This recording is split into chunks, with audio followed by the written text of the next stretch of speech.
श्रीमते भक्ति वेदांत स्वामी निति नामिने। नमस्ते सारस्वती देवे गौरवाणी प्रचारिणे निर्विशेष शून्यवादी पाश्चात्य देशतारिणे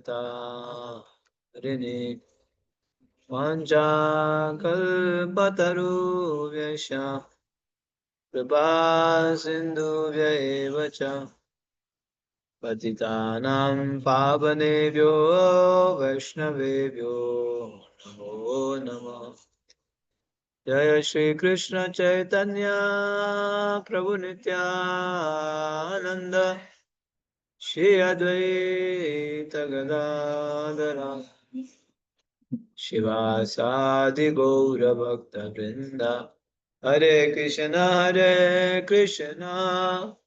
कृष्णा कृष्णा हरे हरे, हरे राम राम राम हरे हरे। आराध्यो भगवान् ब्रजेश तनया तथाम वृंदावनम रम्या क्वचिदुपासनो ब्रजवधू स्वर्गेण या कल्पिता।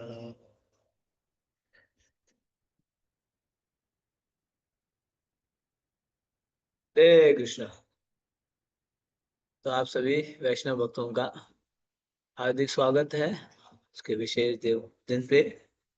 आप सभी वैष्णव भक्तों से कृपा की याचना करते हुए हम लोग आगे बढ़ेंगे चर्चा में, परिक्रमा में। आज का दिन भी बहुत विशेष है। यस, सर्वप्रथम तो आज हमारे वैष्णव तिथि के हिसाब से दीपावली है। आज हमारा दीपावली, तो आप सभी को जो है दिवाली की हार्दिक शुभकामनाएं। हम सभी राधा गोविंद देव की कृपा से हम सभी राधा गोविंद देव की सेवा में लगे रहे, गुरु गौरांग की सेवा में हमेशा लगे रहे। एटलीस्ट कई जन्मों तो दूसरों को देख के आया, तो इस जन्म इस जीवन हम भगवान की सेवा में लगा सके। इन इच्छाओं के साथ, कामनाओं के साथ हम लोग आगे बढ़ेंगे। तो जहाँ पे आज बहुत सारे लोग आए मंदिर में, क्योंकि कल परसों तो बिजी थे ना अपने घर में ही त्योहार मनाने में। अब हो गया है तो बहुत हाउसफुल है, हाउसफुल। नीचे जो है टेम्पल हॉल पैक हो गया, ऊपर आ गए भी, है ना। मैजिन फ्लोर पे लोग चढ़ गए। तो भक्त लोग जो है आज के दिन फिर भगवान के समक्ष दर्शन के लिए कल भी आएंगे। कल जो अन्नकूट के लिए, गोवर्धन पूजा के लिए। आप सभी उत्साहित है? उत्साहित है? घर में उत्साह बना के हरि बोल है ना। उस उत्सव वास्तव में उत्साह प्रदान करता है ना। हाँ, उत्सव जो है उत्साह प्रदान करता है। बहुत सुंदर है। तो वैसे तो वैष्णवों के लिए प्रत्येक दिन ही उत्सव है, पता है। प्रत्येक दिन हमें जो है ब्रह्म मुहूर्त में उठना होता है, प्रत्येक दिन ठाकुर जी को भोग लगाना है, प्रत्येक दिन दीप दान करना है। अब बाहर के लोग साल भर तो व्यस्त रहते हैं, अस्त व्यस्त, तो उनको साल में एक दो दिन करते हैं तो वो उसको विशेष मानते हैं, तो ठीक है, वो भी बहुत बढ़िया है। लेकिन हमारे भक्तों तो दिन रात, जो मंदिर में तो 6 बार भोग लगता है, 6 बार, 6 बार आरती होती है। 2 बार भगवान को ड्रेस चेंज किया जाता है, रोज भगवान का स्नान होता है, रोज। कई सारे वैष्णव के घर पे भी होता है। तो इसीलिए वैष्णवों के लिए तो प्रत्येक दिन विशेष, ऐसे तिथियों में और विशेष हो जाता है। क्यों? क्योंकि तिथियों में और विशेष स्मरण करते हैं, यशोदा दामोदर लीला, राधा दामोदर लीला का स्मरण करते हैं, और प्रभु राम के बारे में स्मरण चिंतन करते, तो और विशेष होता है। तो इसीलिए वैष्णवों के लिए every day special for Vaishnavas. तो हम लोग कहाँ हैं? आप लोग कहाँ हैं? दिल्ली में हो या गुजरात में हो? कहाँ है? आपको मुझे बोलना बंद कर दिया गया, इसलिए आप बोल नहीं पा रहे हैं ना। यस, लिख तो सकते हो, या भक्त अर्पित शर्मा ने लिखा है। हम, सॉरी, आरती शर्मा माता जी ने, हम लोग जो है काम्य वन में है। यस, काम्य वन में है। आप और कहीं नहीं हो, आप काम्य वन में हो, ये बात ध्यान रख लेना, है ना। यस। तो काम्य वन से हम लोगों ने जो है कल परसों पिछले लगभग दिन रात से काम्य वन में। Yes, 3 nights and 2 days we were in Kamyavan. तो आज हम लोग काम्य वंश से बरसाना की ओर प्रस्थान करेंगे। हरि बोल, बरसाना धाम की, लाडली सरकार की जय। राधा रानी का धाम है, जो हम सभी के मैया है, श्रीमती राधा रानी। आइए बरसाना की ओर प्रस्थान करेंगे, आगे बढ़ते हैं। तैयार हो जाइए सब। मंगला आरती नहा धो के मंगला आरती हो चुकी है। अब जो है आप थोड़ा जप भी कर लिया है, थोड़ा बहुत हॉट वाटर, गर्म पानी, अदरक अदरक पानी, हर्बल टी के लिए भी आप लाइन में लगे होंगे। सुबह का हर्बल टी बहुत महत्वपूर्ण होता है। बहुत महत्वपूर्ण। जो चाहे वो हर्बल टी क्या, कौन सी वैल्यू, वो उसका क्या वैल्यू है, नहीं परिक्रमा पता चलेगा उसका क्या वैल्यू है। कुछ नहीं मिलता आपका। किचन साथ में नहीं रहता है, घर पे तो किचन बगल में है तो टक से कुछ बना लेते हो ना। चलो ये खाने की इच्छा भी बना दिया, वो खाने की इच्छा भी बना दिया, लेकिन परिक्रमा थोड़ा ना मिलेगा ना। तो हर्बल टी भी वहाँ का बहुत महत्वपूर्ण वैल्यूएबल होता है। तो आपने लाइन लगा है। अब हम लोग 15वां दिन, 15 डेज, हमारी परिक्रमा जो है ना, हाफ सेंचुरी हम लोग पहुंच गए, हाफ सेंचुरी। है ना। अब जो है आप 15 दिन पार किए, मतलब आपने पार कर ही दिया, आराम से पार कर दिया। तो बहुत ही सुंदर चित्र है राधा कृष्ण गोपियों के साथ। आगे बढ़ते हैं। यस। हरे कृष्णा प्रभु जी, दंडवत प्रणाम। राइट। 15वां दिन, काम्य वन से वर्षाना। धीरे धीरे ठंड बढ़ रही है। मंगल आरती में आते समय प्रायः सभी भक्त गर्म कपड़े पहन रहे हैं। हमारे पड़ाव के चारों ओर से अंधकार ने घेरा हुआ है। हमारा मन श्री गुरु की महिमाओं में लीन है। निकुंज युनो रति कैले सिधै, या यालिभियुक्तिरपेक्षणीया, तत्रादिदाक्षानतिवल्लभस्य वन्दे गुरो श्री चरणारविन्दम्। श्री गुरुदेव अति प्रिय हैं, क्योंकि वे वृंदावन के कुंजों में श्री राधा कृष्ण की माधुर्य लीलाओं को अत्यंत श्रेष्ठता से संपन्न करने के लिए विभिन्न प्रकार का आयोजन करती हुई गोपियों की सहायता करने में निपुण हैं। ऐसे श्री गुरुदेव के चरण कमलों में मैं सादर वंदना करता हूँ। ये वाला पूरा कंप्लीट कर लीजिए। मंगल आरती के पश्चात एक परिक्रमा व्यवस्थापक ने घोषणा की, मार्ग में आज हम श्रीमती राधा रानी की कुछ सर्वप्रिय सखियों के गांव जाएंगे। हमारा गंतव्य है श्रीमती राधा रानी का गांव वर्षाना, जहां हम 2 रात ठहरेंगे। घोषणा सुनते ही सब भक्त उत्साह पूर्वक जय और हरि बोल बोलने लगे। मैंने ध्यान दिया कि आज हम काम्यवन से निकलकर पुनः वृंदावन में प्रवेश करेंगे, क्योंकि वर्षाना, नंदग्राम तथा हमारे मार्ग में आने वाले कुछ अन्य स्थान वृंदावन का अंग हैं। मेरे प्रिय श्रीला प्रभुपाद की कृपा ही है कि हम प्रत्येक वर्ष ये परिक्रमा कर पा रहे हैं। 2 दशक से अधिक हो गया है। श्रीला प्रभुपाद की अहेतु की कृपा के बिना हमें ब्रज धाम की जानकारी तक नहीं मिल पाती। मैं प्रत्येक पग कृतज्ञता पूर्वक उठाने का प्रयास करने लगा। प्रमुख सड़क से बाएं मुड़कर हम पूर्व की ओर 3 किलोमीटर चले और कणवरा पहुंचे। हम दाईं ओर आए, इंद्रोली गांव से गुजरे। भक्ति रत्नाकर के अनुसार इस स्थान पर इंद्रदेव ने श्री कृष्ण पर ध्यान किया था। तो जो है, अभी जैसे जैसे परिक्रमा आगे बढ़ती है ना, तो ठंडी, एक मिनट, जस्ट एक मिनट, एक मिनट कॉल करना। अरिष्ट महाराज जी, धन्य प्रणाम। महाराज जी,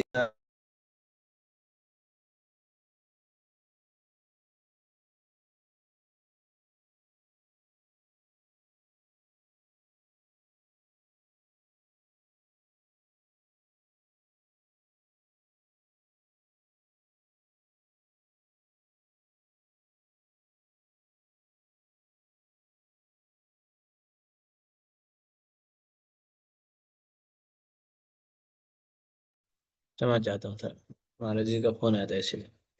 तो जैसे परिक्रमा आगे बढ़ती है ना, तो ठंड बढ़ती जाती है। इस साल तो बहुत बेटर है, क्योंकि इस साल अभी ठंड शुरू ही नहीं हुई है।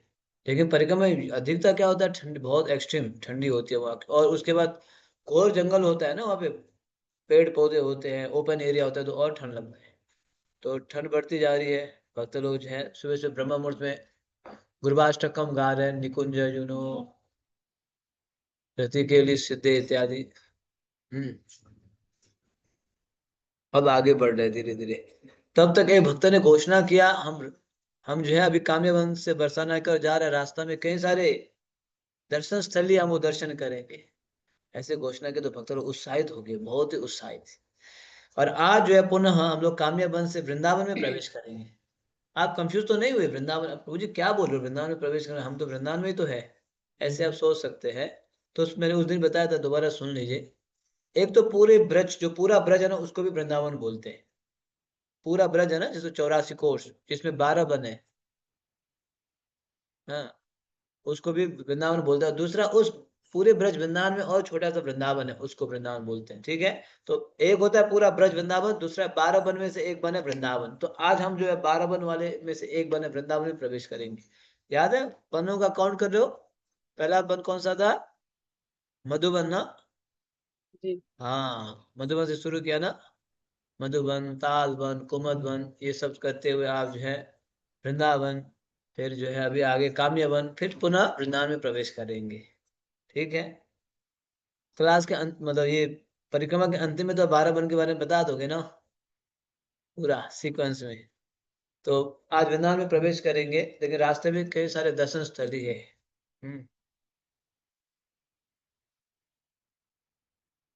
तो उसमें से एक दर्शन स्थल ही है कनुआरा, कनुआरा, ये भी दर्शन करेंगे। और साथ साथ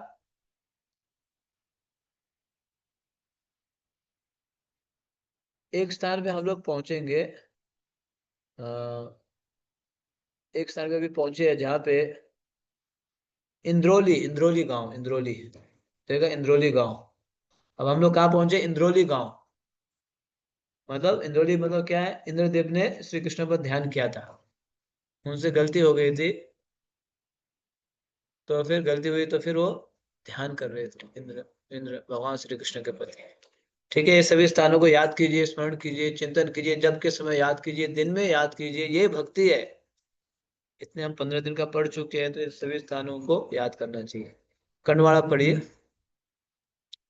कण्वर। दिन का प्रकाश ऊपर फैले विशाल आकाश के बीच से झांकने लगा है और हम कण्वरा पहुंच गए।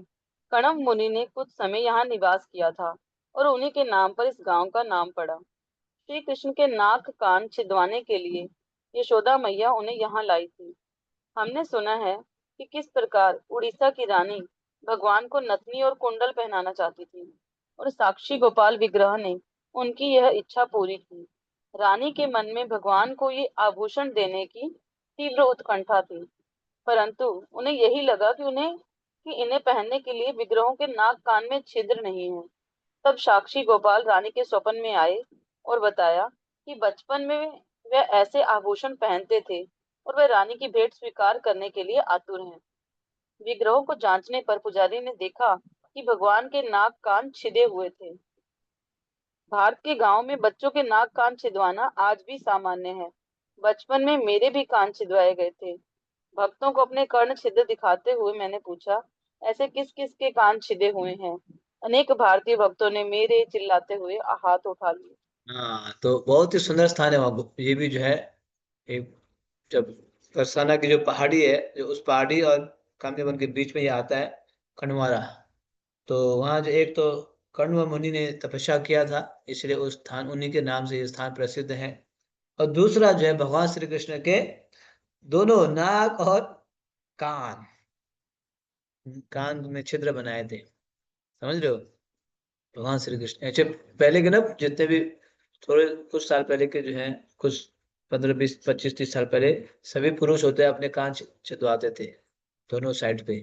तो भगवान श्री कृष्ण के भी जो है इसी स्थान में, खंडवाड़ा में जो है उनके कान और नाक जो है नाक को जो यहाँ पे यशोदा मैया ने छिदवाई थी, दोनों में होल्स बनाई थी। ये स्थान बहुत प्रसिद्ध है। तो महाराज जी ने पूछा, आप में से भी किसी किसी भक्तों का इसमें होल्स है कान में? तो सभी भक्तों ने बोला हाँ, कई सारे भक्तों ने बोला हमारे में, हमारे में, हमारे में। महाराज ने बोला हाँ, मेरे में भी है, देखो बचपन में जो है मेरे पेरेंट्स ने किए थे। तो कई सारे भक्त उसी समय तुरंत फिर वो जो है छेद बना लेते हैं। उसी समय में कुछ जो है सुई लेते हैं या कुछ कांटा वगैरह लेके अपने कान में छिद्र बनाते हैं। वो विशेष स्थान होता है ना, तो उसमें। तो ये लीला बहुत महत्वपूर्ण है, वहाँ पे सुंदर लीला है। यस, आगे बढ़िए। कदम खंडी। कणवरा से लगभग 3 किलोमीटर दूर हमने एक लाल पहाड़ी पार की और कदम खंडी नाम से विख्यात कदम वृक्षों के कुंज में पहुंचे। इस एकांत स्थान पर पहुंचने का एकमात्र मार्ग पहाड़ी के बीच से है। अन्य 3 दिशाओं से यहाँ आना संभव नहीं है। इसलिए श्री कृष्ण ने श्रीमती राधा रानी के साथ गुप्त भेंटों के लिए स्थान चुना।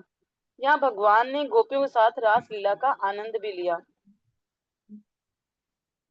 इस सुंदर कुंज के चारों ओर लगे प्राचीन वृक्ष राधा कृष्ण की लीला स्थलियों की रज में झुक रहे हैं।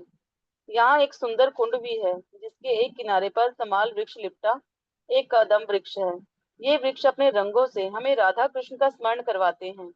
कदम वृक्षों पर सुनहरे पीले फूल आते हैं और तमाल वृक्ष की छाल श्यामल होती है। हम कुंड के किनारे विश्राम करने लगे। चारों ओर का वातावरण अत्यंत मनोहारी है। कोयल गा रही है। मोरों के उड़ने से उनके रंग बिरंगे पंख भूमि पर जहां तहां बिखरे हैं। धरती पर हरी घास बिछी है और जिस स्थान पर राधा कृष्ण झूला झूलते थे वहां एक दूसरे से चिपके वृक्षों को देखकर हमें दिव्य युगल मूर्ति का स्मरण हो आता है। हमने अनुमान लगाया कि कदम खंडी के आसपास का क्षेत्र ही काम्यवन एवं वृंदावन की मध्य सीमा होगी। इसलिए अपनी परिपाटी अनुसार हमने दोनों वनों को प्रणाम किया और बरसाना की ओर चलना जारी किया। एक भक्त ने कुछ वर्ष पूर्व कदम खंडी के मार्ग में हुआ अपना अनुभव बताया। सुबह धुंध छाई थी और मैं परिक्रमा दल के बहुत पीछे था। जब मैं एक दोराहे पर पहुंचा तो मुझे कोई भक्त नहीं दिखाई दिया। कौन से रास्ते पर जाऊं, इस दुविधा में मैंने कुछ देर वहां प्रतीक्षा की। शीघ्र ही राधा रमन स्वामी वहां आ पहुंचे और मैं उनके साथ चलने लगा।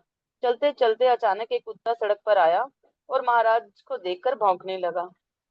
महाराज ने कुत्ते की उपेक्षा करने का प्रयास किया, परंतु जैसे ही महाराज ने आगे बढ़ने के लिए कदम बढ़ाया वह कुत्ता अपनी अगली टांगे उठाने लगा, मानो महाराज को रोकने का प्रयास कर रहा था।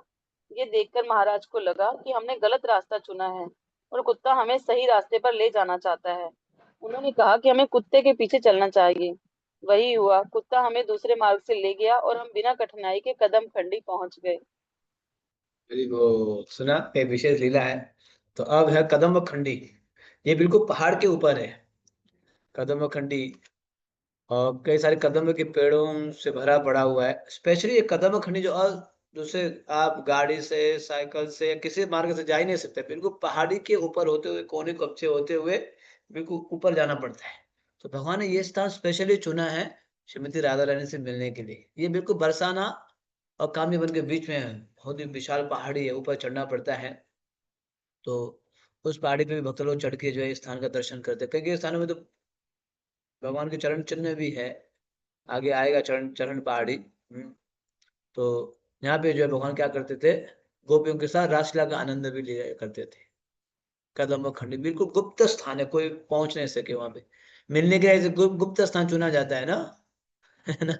एकांत में मिलने के लिए गुप्त स्थान, है ना। ओपन ओपन मार्केट नहीं चाहिए, वो गुप्त स्थान। तो भगवान ने भी गुप्त स्थान पहाड़ी में चुन लिया।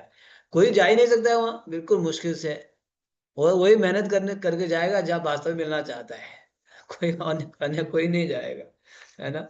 और बहुत ही सुंदर कदम के वृक्ष है वहाँ, अन्य कई सारे पुष्पों के वृक्ष है। तो देखो यहाँ चित्र में देखो, नीचे देखो पहाड़ी के बीच में राधा सरोवर है, वृक्ष है, पहाड़ी है। उसके नीचे राधा कृष्ण क्या कर रहे हैं।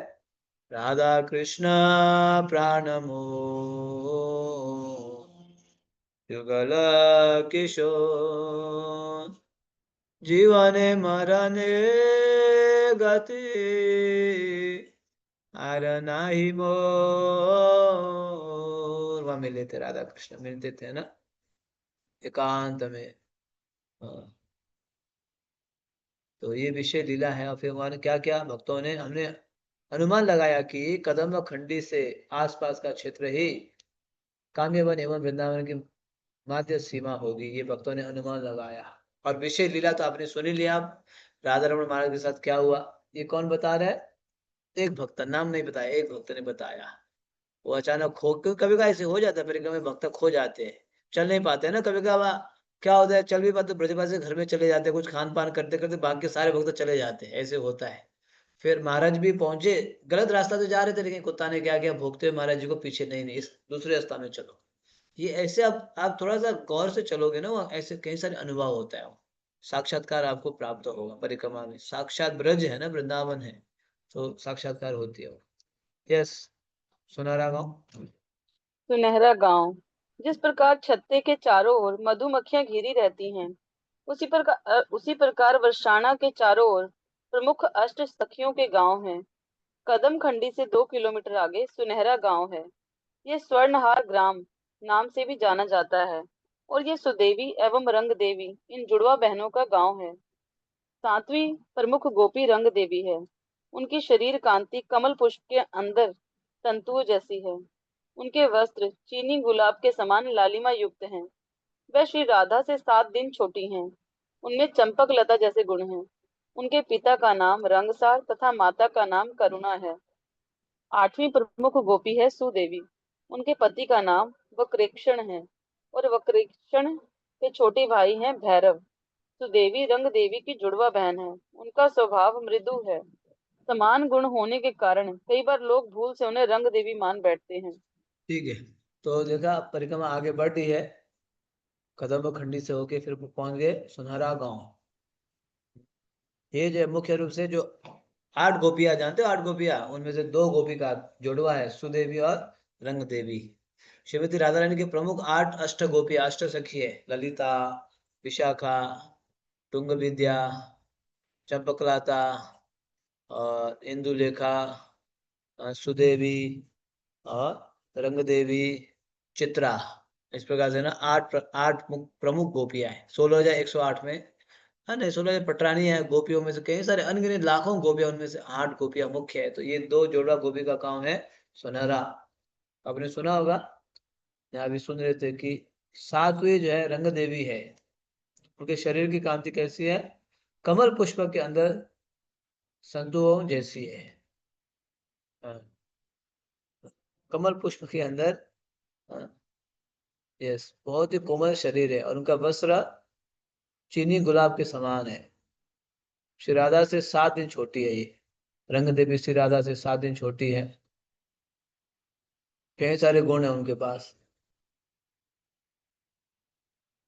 माता पिता का नाम रंगसार तथा माता पिता का नाम, माता का नाम करुणा। तो नीचे वाली गोपी का भी यही माता पिता का नाम है, दोनों जोड़वा है। तो सुदेवी का भी, ये 8वीं देवी है। और मृदु स्वभाव के, मृदु स्वभाव सुदेवी। इस प्रकार से आप अभी जो 8 गोपियां है ना, उनके गांव आसपास, बरसाना के आसपास ही अभी आप सुनते हुए जाएंगे। सुन लीजिएगा, अभी 2 गोपियों का आपने गांव सुन लिया, थोड़ा थोड़ा आगे ललिता विशाखा का भी आने वाला है।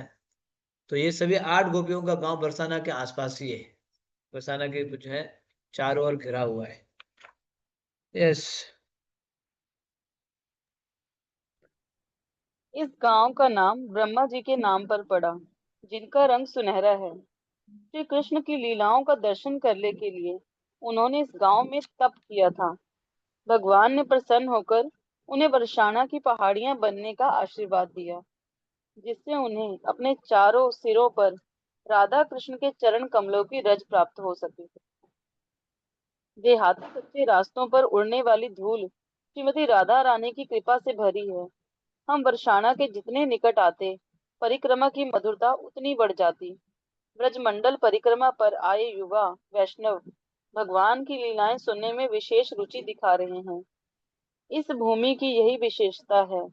यहाँ तक कि बच्चे भी उत्साह पूर्वक परिक्रमा के दौरान आने वाली तपस्याओं को स्वीकार करते हैं, और श्री कृष्ण को प्रसन्न करने में तल्लीन हो जाते हैं। ब्रह्मा जी ने जो है सुनहरा गांव में तपस्या किया था, तो इसलिए जो जो बरसाना है ना, उसको ब्रह्मागिरी बोलते हैं। बरसाना को ब्रह्मागिरी, उसमें जो है मानगढ़, शेरगढ़, दानगढ़, ये 4 अलग अलग ब्रह्मा जी के सिर है। जो नंदगांव है वो शिव जी के है, शिव जी है। और भगवान श्री कृष्ण कौन से हैं? गिरिराज। तो ब्रह्मा विष्णु महेश तीनों हैं ब्रज में। तो इसीलिए ब्रह्मा जी ने यहाँ आके तपस्या किया था सुनहरा गांव में। भगवान प्रसन्न हो गए, उनको फिर वरदान दिए थे, कोई बात नहीं, आपके जो है आपके सिर के ऊपर श्रीमती राधा रानी विराजमान करेंगे, है ना। तो बहुत ही विषय बरसाना में हम सुनने वाले ये लीला। इस प्रकार से भक्त लोग उत्साहित हुए, उन्मत्त हुए। आगे बढ़ रहे हैं दर्शन के लिए, कथा कीर्तन सुनते हुए। देखो महाराज जी की कथा भी कर रहे हैं। देखिए पहले के परिक्रमा इतने ही लोग हुआ करते थे, देखा हम लोग इसी समय हम लोग किए थे। देखो कितने हो गए, 250-300 ही होंगे ना, 150-200, 250 ही हुए। पहले इतने ही हुआ करते थे। मतलब ये मैं 20 साल पहले की बात बता रहा हूँ। इससे पहले देखो कितना हुआ करते थे, ये तो 20 साल पहले। इससे पहले 30-40 साल पहले देखो इधर, उसके उसके बराबर पेज में देखो महाराज जी बोल रहे हैं ना, ये 30-35 साल पहले का है। उससे पहले तो 70-80-100 ही होते थे। तो हम लोग जब ये होता था ये तो 35-40 साल पहले, जब हम लोग करने लगे तो 250-300 होने लगे। ये 250-300, ये पिक्चर में देखो। हम्म। अब तो जो है, अब 1700 है, इस बार तो 1700, 1600-1700 है। संख्या बढ़ती हुई जाती है। राधा रमन महाराज जी देखो बगल में बैठे हैं, देवान से कर रहे हैं परिक्रमा, देवान से। ओके आगे बढ़िए।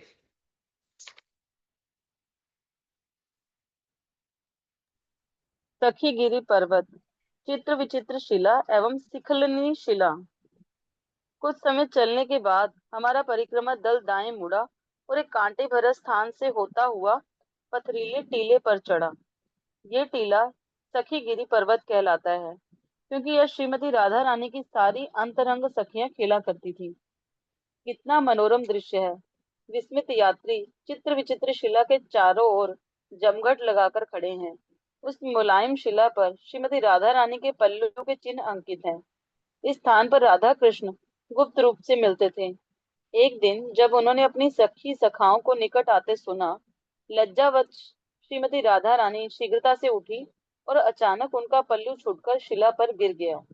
पल्लू के स्पर्श से शिला आनंदवश पिघल गई और उसकी रूपरेखा शिला पर अंकित हो गई। यदि हम सावधानी पूर्वक इस पर्वत शिखर पर देखेंगे तो कदाचित हमें चट्टानों पर गोपियों के चरण चिन्ह देखने का सौभाग्य प्राप्त हो सकता है। इस पर्वत के दूसरे छोर पर हमारी दाईं ओर शिखलिनी शिला है। श्री कृष्ण एवं गोपियों ने यहाँ होली खेली थी और चट्टानों पर बिखरा लाल गुलाल 5000 वर्ष पश्चात आज भी देखा जा सकता है। इतनी सारी लीलाएं यहाँ पे हुई है साक्षात।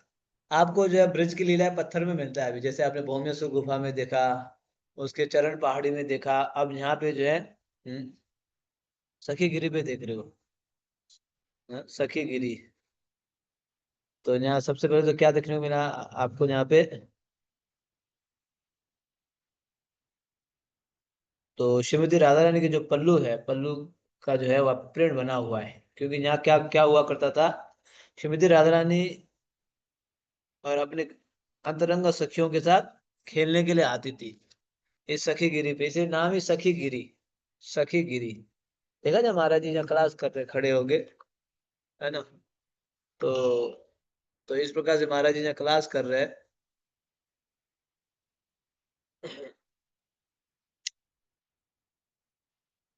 कितना विशेष मतलब लीला होगी ना। श्रीमती राधा रानी के पल्लू गिरा तो प्रिंट हो गया। और इतना ही नहीं है, यहाँ पे जो होली भी खेला करते थे राधा कृष्ण, तो चट्टानों में जो पत्थरों में आज भी उसका जो है जो पानी गिरा है ना, इवन आप पत्थर भी देखेंगे अलग अलग रंग के हैं। अलग अलग रंग के आप देखने को मिलता है यहाँ पत्थर भी। क्योंकि यहाँ पे भगवान श्री कृष्ण क्या करते थे, होली खेला करते थे। तो इस प्रकार से कई सारी लीलाएं हुआ है यहाँ पे, इस सखी गिरी पे। महाराज जी यहाँ कथा कर रहे हैं, बहुत पुराना, बहुत पुरानी परिक्रमा है। ऐसे बता, जब परिक्रमा फर्स्ट टाइम निकली ना तो लगभग 70-80 भक्त थे, 80 से 100 भक्त। फर्स्ट फर्स्ट बैच में, फर्स्ट बैच में इतना हुआ करते थे, फिर धीरे धीरे 150 होने लगे, फिर 200, 250, ऐसे बढ़ते गए। ओके नेक्स्ट, ऊंचा गांव आ गया।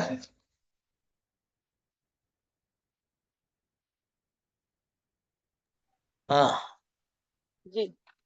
ऊंचा गांव, ललिता ग्राम। ये ललिता सखी का गांव है।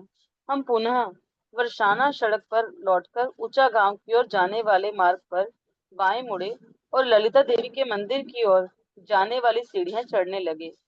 ललिता सखी सदैव श्री श्री राधा ललिता नाथ की बगल में खड़ी रहकर यही विचार करती हैं कि किस प्रकार उनके दिव्य आनंद में वृद्धि की जाए। अष्ट सखियों में ललिता देवी सर्व प्रमुख हैं। वह श्री राधा से 27 दिन बड़ी हैं। वह अनुराधा भी कहलाती हैं। वह वाम पक्षी गोपी के गुणों से सज्जित हैं, जैसे कठोरता। उनकी अंग कांति गौमूत्र के समान है और उनके वस्त्रों का रंग मोर पंख जैसा है। उनकी माता का नाम शारदी तथा पिता का नाम विशोक है। उनके पति भैरव हैं और वे गोवर्धन नामक ग्वाले के मित्र हैं। तो ललिता सखी आप देख रहे हो, ललिता जो है सारे सखियों में से प्रमुख है, प्रमुख। ललिता विशाखा दे जत सखी वृंदा चामर डुलाबो कबे हेरी मुख वृंदा। तो ललिता सखी जो है प्रमुख गोपियों में से, मतलब सबसे प्रमुख गोपी ललिता सखी है। माँ भगवान श्रीमती राधा रानी के नेक्स्ट, बस नेक्स्ट में ही श्रीमती ललिता देवी है। राइट साइड में ना, राधा रानी के राइट साइड में। और तो ये इनकी मुख्य सेवा क्या है? ललिता सखी क्या करती है कि किस प्रकार जो है राधा कृष्ण के बीच में किस प्रकार जो है प्रेम बढ़ाया जाए, ये लीला करती है। और ये जो है श्रीमती राधा रानी से 27 दिन बड़ी है ललिता देवी। उनका नाम अनुराधा भी है एक नाम। कई सारे यहाँ गुण बताया गया है वो। उनकी अंग कांति जो है तप्त कांचन है, गोमूत्र के समान है। और माता पिता का नाम भी दिया गया है। ये सब ललिता देवी बहुत विशेष है, बहुत ही। उनके अनुमति के बिना आप राधा रानी के पास नहीं जा सकते। इवन कृष्ण तक राधा रानी के पास जो है ललिता सखी की अनुमति के बिना जा नहीं सकते हैं। कृष्ण को तो एंट्री नहीं है। कृष्ण को कभी जाओ तो अभी एंट्री नहीं, गेट पे रोक देती है, नो एंट्री फॉर यू। कभी का मिला भी देती है, अधिकतर मिलाती है, कभी का रोक भी देती है। ये सब उनको अनुमति दिया गया है ललिता देवी को। यस, आगे सुनेंगे। ललिता देवी राधा कृष्ण से घनिष्ठ मैत्री का अनुभव करती हैं और उनकी प्रेम लीलाओं की उत्कटता को बढ़ाने के लिए सब सीमाएं पार करके साहस पूर्वक कार्य करती हैं। ललिता देवी श्रीमती राधा रानी की शिक्षा गुरु हैं। विशेष रूप से राधा रानी को किस प्रकार वाम पक्षी गोपी रहा जाए, ललिता देवी उन्हें इस विषय में शिक्षा देती हैं। श्री श्री राधा कृष्ण ललिता देवी को अपने प्राणों से भी अधिक प्रिय हैं। उनके प्रति अमृतमय तीव्र प्रेम से ओतप्रोत व स्नेह पूर्वक उनके सम्मुख उद्दंड व्यवहार एवं उनके दैनिक मिलन की व्यवस्था करती हैं। ललिता देवी दक्षता पूर्वक अपनी सखी राधा को द्वेष युक्त क्रोध सिखाती हैं। मैं ललिता देवी से प्रार्थना करता हूँ, एक दिन वह मुझे अपनी सेविका रूप में स्वीकार करें। मैं असंख्य अद्भुत गुणों से युक्त ललिता देवी को प्रणाम करता हूँ। यदि वह जरा सा भी देखती हैं कि व्रजराज श्री राधिका को धोखा दे रहे हैं, तो वह क्रोध से लाल हो जाती है। तब वह चतुर शब्दों में उन्हें लज्जित करती है। तो देखा कितने सारे ललिता देवी के सुंदर गुण हैं। राधा कृष्ण को अपने प्राण से भी अधिक प्रिय है। कितने प्रिय होगी ललिता देवी, कितने भाग्यशाली। राधा कृष्ण उनको इतना प्रेम करते हैं कि अपने प्राणों से भी अधिक प्रेम करते हैं ललिता सखी को, है ना। और ये ललिता सखी जो है राधा रानी को क्या करती है? द्वेष युक्त क्रोध वो करती है, सिखाती है राधा को द्वेष युक्त क्रोध है ना। क्योंकि ये राधा रानी के गुरु है, गुरु श्रीमती राधा रानी के गुरु। ऐसे जब वर्णन करते हैं ये ललिता अष्टकम में, ये श्रीमती राधा रानी के गुरु है। और अगर कोई राधा रानी को धोखा देता है तो फिर वो सहन नहीं कर पाती है। ललिता देवी जो है सबको भगा देगी। ये जो चित्र जो है वृंदावन का है, वृंदावन के जो है ललिता देवी है। राधा श्याम ललिता विशाखा वहाँ की है। आगे बढ़िए। राधा कृष्ण के मिलन पर यद्यपि ललिता देवी उदासीनता पूर्वक कार्य करती प्रतीत होती हैं, तथापि अंतकरण में वह अत्यंत प्रसन्न होती हैं, क्योंकि वह ही पौर्णमासी के साथ मिलकर राधा कृष्ण के मिलन में सहायता करती हैं। कई बार जब राधा कृष्ण प्रेम पूर्वक परस्पर लड़ते हैं, तो ललिता ही दक्षता पूर्वक उसे सुलझाती है। ललिता सखी श्रीमती राधा रानी का सुंदर श्रृंगार करती हैं। वे उनके लिए छत्र बनाती हैं, शैया बिछाती हैं और कुंज सजाती हैं। वह राधा कृष्ण को वह राधा कृष्ण को तांबुल देने वाली गोपियों श्रीमती राधा रानी की सेविकाओं तथा श्री श्री बलराम की सेवा करने वाली गोपियों को भी नियंत्रित करती हैं। रूप तो मंजरी। हमने सुना ललिता देवी जो है, जब राधा कृष्ण प्रेम पूर्वक जो है लड़ते हैं, राधा कृष्ण भी लड़ते हैं, लेकिन इस संसार की तरह नहीं, उनका लड़ना प्रेम पूर्वक होता है। तो होता है ना, शायद ऐसे होता होगा, पति पत्नी लड़ते हैं तो फिर कुछ दिन नहीं बोलते, बातें नहीं करते हैं, इधर नहीं बात नहीं कर रहे, उधर बात नहीं कर रहे, तो उनको मिलाने वाले कौन होती है? ललिता देवी, उनकी विशेष सेवा है। है ना? ललिता देवी, देखो ना लेगा उस विशेष, अ, इसलिए ललिता देवी राधा कृष्ण को मिलाती है, लेकिन उनका लड़ना ट्रांसजेंडर है।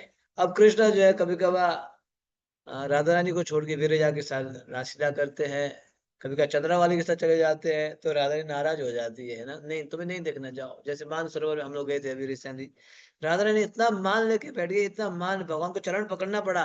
सच में भगवान ने चरण पकड़ लिया, राधे राधे अब तो मान जाओ प्लीज, तुम्हारे बिना नहीं हो पाएगा, मैं रह नहीं पाऊंगा, प्लीज तुम इतने देर से मुझसे दूरी में हो। हालांकि राधा रानी को भी दुख तो हो रहा था, ऐसे नहीं कि वो जो है ऐसे, उनको भी बहुत पेनफुल हो रहा था दूर होने में, लेकिन वो अपना मान लेके बैठी थी, है ना? पेन तो उनको भी हो रहा था, ऐसे आचार्य लिखते हैं, राधा रानी को बहुत पेन हो रहा था कृष्ण से, वो भी नहीं चाहते, लेकिन मान मतलब मान ले भी। अब कृष्ण ने इतना तक कर दिया कि चरण पकड़ लिया। जब जयदेव गोस्वामी इस प्रसंग को वो लिख नहीं पा रहे थे, कैसे हो सकता है श्याम सुंदर जो है राधा रानी के चरण को नहीं पकड़ सकते, लेकिन भगवान ने आके उसको रिफिल किया। जब जयदेव गोस्वामी नहाने के लिए गए, भगवान ने लिख देने, मैं चरण पकड़ता हूँ राधा रानी को मनाने के लिए। वो अध्याय आएगा, हम पढ़ेंगे। तो ये दोनों के बीच में इस प्रकार से द्वंद्व होता है, यहाँ लिखा है, परस्पर प्रेम पूर्वक परस्पर लड़ते हैं, प्रेम पूर्वक लड़ना है ना, चाकू नहीं निकालना। प्रेम पूर्वक लड़ना है। लड़ना भी कैसे लड़ो? प्रेम पूर्वक। होता है प्रेम पूर्वक लड़ते हैं क्या कोई? नहीं लड़ता प्रेम पूर्वक। लड़ना मतलब पूरा फाइटिंग स्पिरिट में आएंगे, फाइटिंग स्पिरिट। तो प्रेम पूर्वक लड़ते थे, तो ललिता देवी जो है उन लोगों को मिलाती थी, ये उनकी मुख्य। और क्या क्या सेवा करती थी ललिता देवी? राधा रानी के लिए सुंदर श्रृंगार करती है, उनके लिए जो है छत्र बनाती है, शया बिछाती है, कुंज सजाती है, और विशेष उनका मुख्य सेवा है तांबूल। देखो इस हाथ में भी तांबूल है, तांबूला कपूरा दिवे, ये तांबूल है उनका मुख्य सेवा है, श्रीमती ललिता देवी जी। आगे बढ़िए। रूप मंजरी, जो श्रील रूप गोस्वामी के रूप में प्रकट हुई, ललिता सखी की सर्व प्रमुख सहायिका हैं।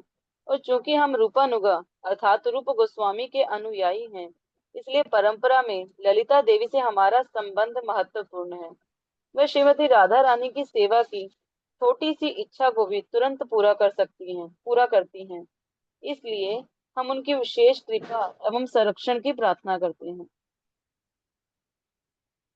तत्पश्चात हम नम्रता पूर्वक नारायण भट्ट गोस्वामी की समाधि पर आए। ये ललिता ग्राम पहाड़ी के दाएं एक छोटी पहाड़ी पर है। नारायण भट्ट गोस्वामी कृष्णदास ब्रह्मचारी के शिष्य थे और कृष्णदास ब्रह्मचारी के गुरु थे गदाधर पंडित। उनका जन्म दक्षिण भारत के मधुरपट्टन स्थान पर हुआ और 12 वर्ष की अवस्था में वे वृंदावन चले आए। एक मिनट थोड़ा सा, तो ललिता देवी का हम समापन कर लेते हैं। तो ललिता देवी जो है, रूप मंजरी है, रूप गोस्वामी, हमारे रूप गोस्वामी है ना, तो ललिता देवी ही है। तो इसलिए हम लोग ललिता देवी के बहुत निकट है, क्योंकि हम लोग प्रभुपाद जी, हमारा जो है संप्रदाय रूपानु का है। रूप गोस्वामी ललिता देवी है, ललिता देवी श्रीमती राधा रानी के जो है बाह्य बाह्य गोपी है, तो इसीलिए बहुत ही विशेष, हम लोगों की बहुत निकट निकट की है ललिता देवी। और ये क्या करती है, राधा रानी की सेवा जो है, छोटी सी इच्छा, सभी इच्छाओं को पूरा करती है ये ललिता, इसी में लगी रहती है। इस प्रकार से हम लोगों ने ये ऊंचा गांव ललिता देवी का गांव को हमने दर्शन किया। अब उसी स्थान में ही नारायण भट्ट गोस्वामी की क्या है, वहां पे समाधि। समाधि है ना? यस, समाधि है। तो नारायण भट्ट गोस्वामी सुन लीजिए, बहुत ही महत्वपूर्ण है, कौन है आप सुनोगे ये। तो ये जो है कृष्णदास ब्रह्मचारी के शिष्य थे। कृष्णदास ब्रह्मचारी गदाधर पंडित, जो हमारे पंच तत्व में से गदाधर पंडित के शिष्य थे। और ये नारायण भट्ट जो जब 12 साल के थे तब वृंदावन चला है। इन्होंने क्या लिखा आप सुन लीजिए, अब पढ़ोगे। यस। नारायण भट्ट ब्रजाचार्य के रूप में विख्यात हैं। उन्होंने न केवल ब्रज के अनेक गुप्त स्थलियों की खोज की, अपितु ब्रजमंडल परिक्रमा का मानक मार्ग भी स्थापित किया। उसी मार्ग पर श्री चैतन्य महाप्रभु चले। धाम में भ्रमण करते हुए नारायण भट्ट गोस्वामी के समक्ष लुप्त हो चुकी अनेक लीला स्थलियां प्रकट हुई। नारायण भट्ट वो है जिन्होंने ब्रज को प्रकट कराया, पता है अभी रिसेंटली, मतलब यहाँ कई साल हो गया है, क्योंकि सारा ब्रज भूमि लुप्त हो चुका था, तो नारायण भट्ट यहाँ आए, निवास किए, और उन्होंने कौन से मार्ग में परिक्रमा करना मैप उन्होंने निकाला, ग्रंथ लेके ब्रजमंडल ब्रजमंडल परिक्रमा की। यहाँ इस पुस्तक में भी कई सारे स्थानों में नारायण भट्ट के ग्रंथ से कोट किया गया है। मतलब he was the first person who exhibited Vrindavan, उन्होंने वृंदावन को प्रकट कराया। तो ये है नारायण भट्ट गोस्वामी की समाधि, ऊंचा गांव में ही है। यस। कहा जाता है कि इस मार्ग की स्थापना के समय जब उन्हें शास्त्रों अथवा स्थानीय संतों से आवश्यक जानकारी प्राप्त नहीं हो पाती, तो वे भ्रमित हो जाते। तब उनके गले में लटके श्री कृष्ण के विग्रह नीचे कूद पड़ते और स्वयं उनका मार्गदर्शन करते। नारायण भट्ट गोस्वामी जब भी राम रास स्थली पर आते, उनकी पूज्या श्रीमती राधा रानी एक सुंदर स्वर्ण अंग कांति युक्त छोटी कन्या बनकर हाथ में छड़ी लिए वहां आती। वह छड़ी को अपने पैरों के बीच में रखकर उसका घोड़ा बनाती और उसे धरती पर विशाल गोलाकृति बनाकर रास स्थली होने का स्थान दर्शाती। नारायण भट्ट ने संपूर्ण ब्रज में उत्साहजनक उत्सवों के आयोजन को प्रेरित और प्रसारित किया। इन उत्सवों के दौरान लोगों की कृष्ण भावना को पुनर्जागृत करने के उद्देश्य से कृष्ण लीला पर आधारित नाटिकाओं का आयोजन होता। उन्हें बरसाना में लाडली लाल मंदिर सहित अनेक मंदिरों की स्थापना की। हम कल इस मंदिर में जाएंगे। उन्होंने 52 पुस्तकें लिखी, जिसमें ब्रजमंडल परिक्रमा की विस्तारित जानकारी देने वाले ब्रज भक्ति विलास भी है। इस पुस्तक में परिक्रमा की महिमाओं, परिक्रमा करते समय योग्य मनः स्थिति तथा विभिन्न स्थानों पर उच्चारण किए जाने वाले मंत्रों एवं अनुष्ठानों का उल्लेख है। तो देखो नारायण भट्ट कितने विशेष है। जब ये ब्रजमंडल परिक्रमा का मार्ग ढूंढ रहे थे, तो जब उनको पता नहीं चलता कौन सा मार्ग है क्या, तो क्या हो जाते थे ये, कि शास्त्रों अथवा स्थानीय संतों से आवश्यक जानकारी प्राप्त नहीं हो पाती, तो वे भ्रमित हो जाते। तब उनके गले में लटके श्री कृष्ण के विग्रह नीचे कूद पड़ते और स्वयं उनका मार्गदर्शन करते। देखा, भगवान ने स्वयं उनको मार्गदर्शन किया कि आपको जो है कौन से मार्ग पे जाना चाहिए। क्या चैतन्य महाप्रभु ने उसी को फॉलो किया बाद में, मतलब ये चैतन्य महाप्रभु से पहले आए थे क्या, ये पता चल रहा है। और स्वयं श्रीमती राधा रानी ने उनको दर्शन दिया। 52 ग्रंथ लिखे, 52 ग्रंथ देखो, इसलिए इनको बोलते हैं ब्रजाचार्य, ब्रज के आचार्य है ये, ब्रज के आचार्य नारायण भट्ट। ऐसे नारायण भट्ट की जो है समाधि बरसाना में है, ऊंचा गांव में। यस। भगवान वामन के आविर्भाव दिवस के दिन नारायण भट्ट गोस्वामी ने इस जगत से प्रयाण किया।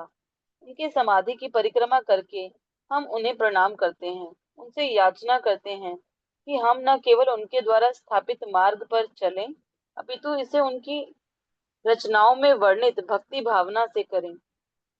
उनकी समाधि के पास ही त्रिवेणी कूप है। कहा जाता है कि इस कुएं में त्रिवेणी अर्थात गंगा, यमुना तथा सरस्वती तीनों का जल है। यहाँ दाऊद जी का भी एक मंदिर है और पहाड़ी के सामने देह कुंड है। वर्षाणा अब केवल 2 किलोमीटर दूर है और हमारा उत्साह अपनी सीमाएं पार कर रहा है। ललिता देवी की कृपा एवं आशीर्वाद ने हमारे अंदर एक नवीन शक्ति का संचार कर दिया। कुछ भी हो, ये यथाशीघ्र वहां पहुंचना चाहते हैं।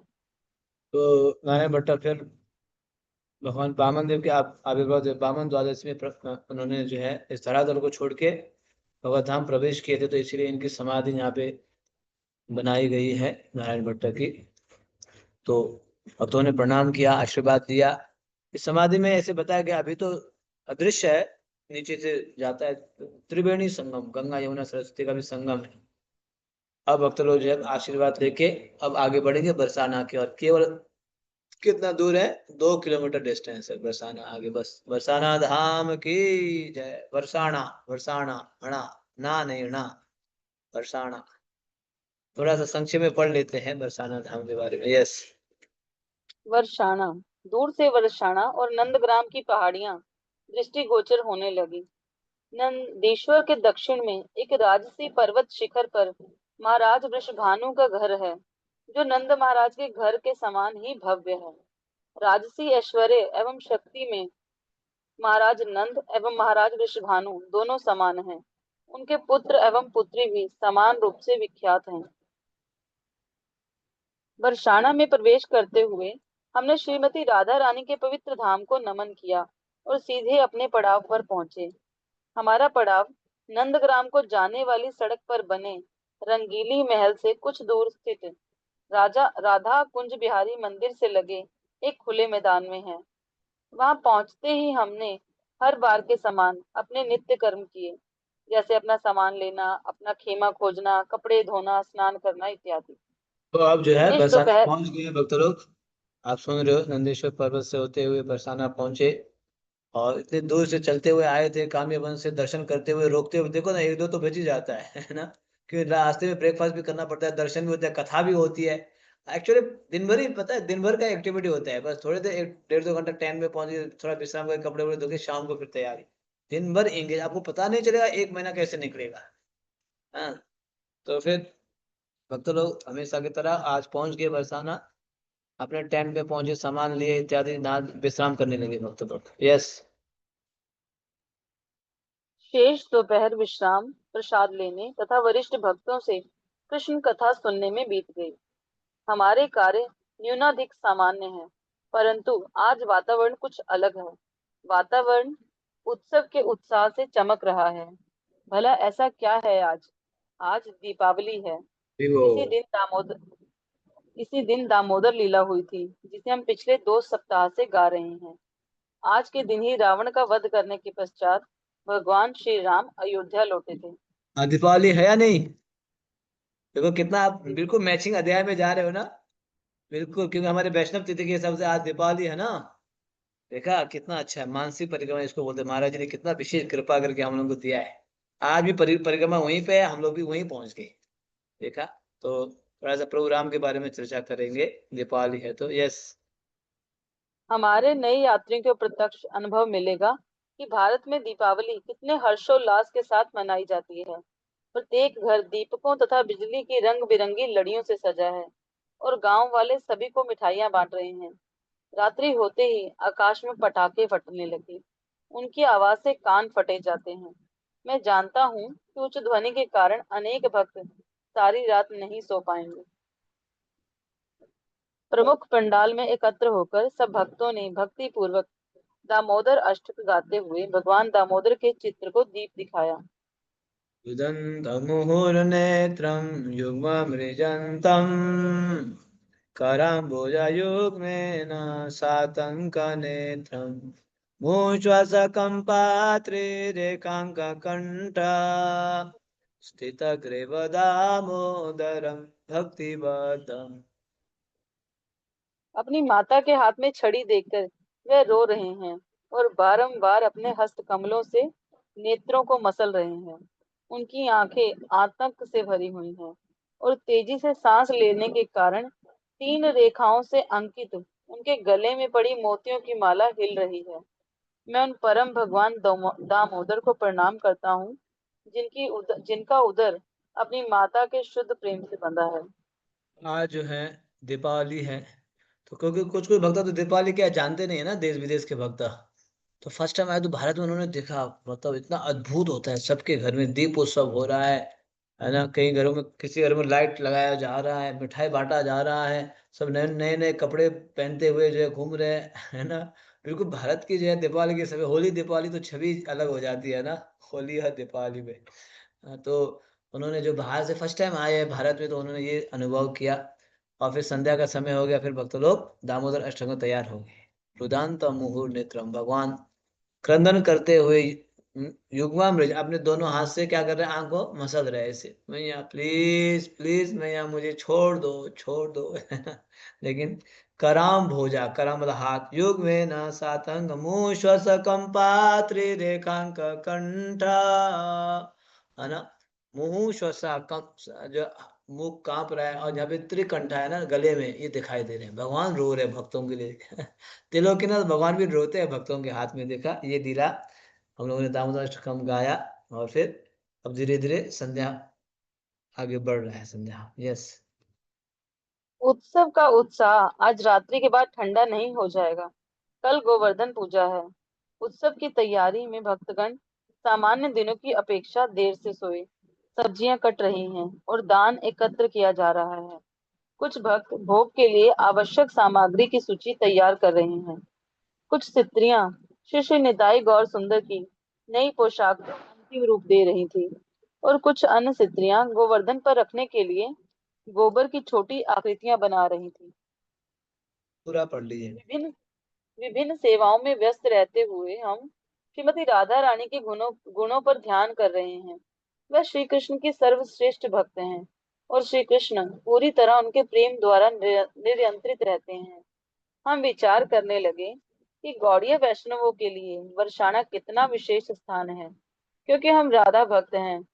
जब शिला प्रभुपाद बालक थे, उस समय उनके पिता घर पर निमंत्रित साधुओं से कहते कि वे उनके पुत्र को श्रीमती राधा रानी का भक्त बनने का आशीर्वाद दें। हम शिला प्रभुपाद के चरण चिन्हों पर चल रहे हैं। भक्ति रसामृत सिंधु में वर्णन है कि कार्तिक व्रत को ऊर्ज व्रत भी कहते हैं। लीलाएं करने में सहायता करने वाली भगवान की अंतरंगा शक्ति को ऊर्ज कहते हैं। श्रीमती राधा रानी ऊर्जेश्वरी हैं, अर्थात लीला शक्ति को नियंत्रित करने वाली। इसलिए वे कार्तिक मास की अधिष्ठात्री हैं। हम सही समय और सही स्थान पर हैं। हमारे सौभाग्य की कल्पना भला कौन कर सकता है। कल गोवर्धन पूजा मनाकर हम श्रीमती राधा रानी के पवित्र गांव की परिक्रमा करेंगे, जहां वह विशिष्ट दीप्ति के साथ प्रकाशित होकर अपने प्रियतम श्याम सुंदर की दृष्टि एवं मन को हर लेती है। हरे बरसाना धाम की। तो हम लोग बरसाना पहुंच चुके हैं, राधा रानी के गोद में पहुंच चुके हैं। जो है ना, श्रीमती राधा रानी करुणा कुरुमयी है। अब जो है वहां पहुंच के कल के लिए तैयारी कर रहे हैं। कल कल क्या है? गोवर्धन पूजा। गिरिराज महाराज की जय।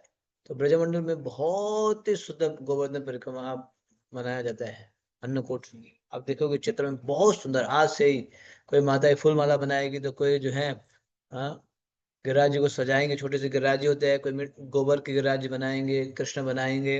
कोई हलवा वगैरह बना के अन्नकूट बनाएंगे। तो सब तैयारी हो रही है। और क्योंकि ये विशेष श्रीमती राधा रानी का स्थान है। श्रीमती राधा रानी ये कार्तिक मास भी उनके उनके महीना से होता है। कार्तिक महीना उनके नाम से ऊर्जा व्रत। ऊर्जा मतलब क्या है? कि लीलाएं करने में सहायता करने वाली भगवान के अंतरंग शक्ति को ऊर्जा कहते हैं। ऊर्जा है ना, ऊर्जा। ऊर्जा शक्ति एनर्जी। मतलब ऊर्जा। भगवान को लीला करने में सहायता करती है, इसलिए ऊर्जा व्रत उनके नाम से प्रसिद्ध है ये कार्तिक। श्रीमती राधा रानी ऊर्जेश्वरी है, अर्थात लीला शक्ति को नियंत्रण करने वाली है। तो इसीलिए ये महीना कार्तिक मास उनके नाम से प्रसिद्ध है। हम लोग उनके चरण कमलों में गोद में पहुंच चुके हैं। आज 2-3 दिन वहीं पे निवास करेंगे, आज कल परसों। ठीक है, कल हम लोग बरसाना की परिक्रमा करेंगे। हरि वो तैयार रहिएगा। गोवर्धन गोवर्धन पूजा मनाएंगे दिन में। और उसके बाद शाम के समय 3-4 बजे हम लोग परिक्रमा के लिए चलेंगे। ठीक है, तब तक के लिए आराम से विश्राम करो आप लोग। हाँ, कल गिरिराज जी गोवर्धन परिक्रमा में तैयार हो जाना। हरे कृष्णा। शील प्रभुपाद की। समवेद गौर भक्त वृंद की। ब्रजमंडल परिक्रमा की। निताय गौर प्रेमानंदे। हरि हरि बोल।